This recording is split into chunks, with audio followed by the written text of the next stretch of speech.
Exercise प्रारंभ करने से पूर्व हम आपको एक क्वेश्चन लेकर युगपत समीकरण को हल करने की जितनी भी विधियां हैं जो आपके कोर्स में हैं, उन तीनों को एक ही क्वेश्चन के माध्यम से पहले आपको समझा रहा हूं। जैसे एक क्वेश्चन है 3x + 2y = 13, 2x + 3y = 12।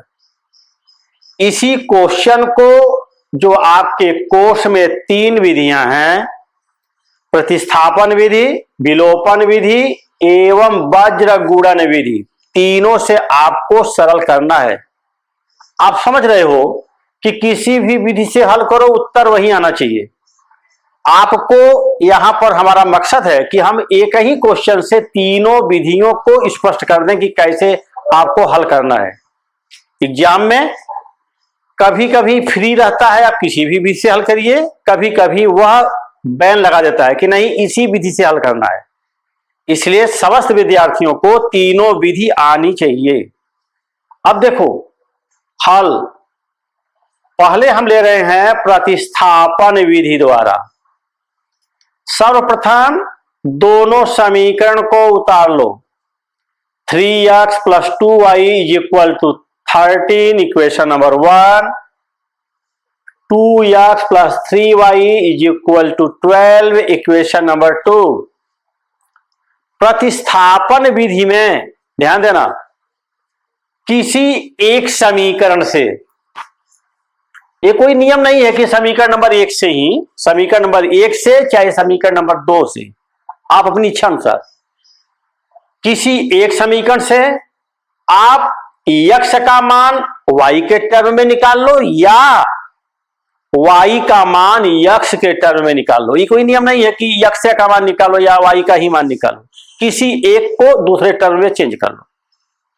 अब यहां पर जैसे हमने सीधा सीधा कर दिया कि 3x + 2y = 13, हमने लिखा समीकरण 1 से 3x = जब 3x बराबर निकालेंगे तो 2y को प्लस 2y को हम लेफ्ट से राइट में ले जाएंगे तो यह प्लस से माइनस हो गया, 13 - 2y, या x = जो x का गुणांक है वह पूरे के नीचे आ जाएगा, x = 13 - 2y / 3 इक्वेशन नंबर 3।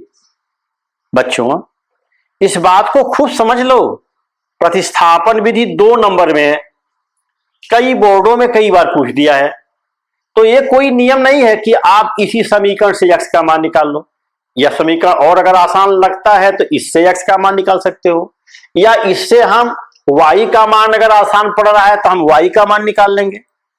जो मान निकालोगे वह अगले वाले समीकरण में आपको रखना है।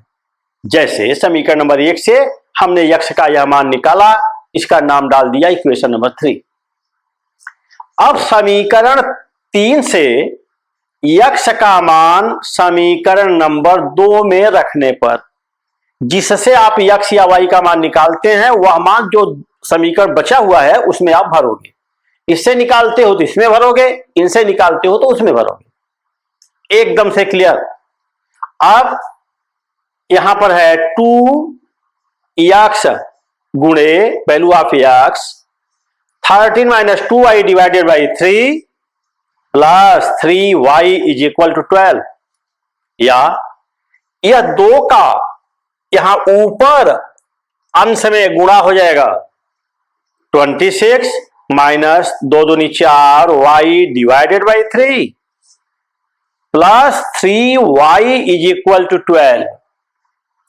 एलसीएम लिए 3 तो यहां 3 से 3 कट गया, यह ज्यों का त्यों उतर जाएगा, 26 - 4y, और इसके नीचे कुछ नहीं है तो 3 का गुणा कर देंगे, 3 × 3 = 9y = 12।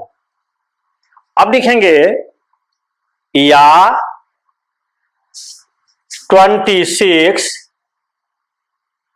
इसको हमने सॉल्व कर लिया। 9y में से -4y गया, 5y इज इक्वल टू 3 का गुणा 12 में करेंगे, 12 तिहाई 36, या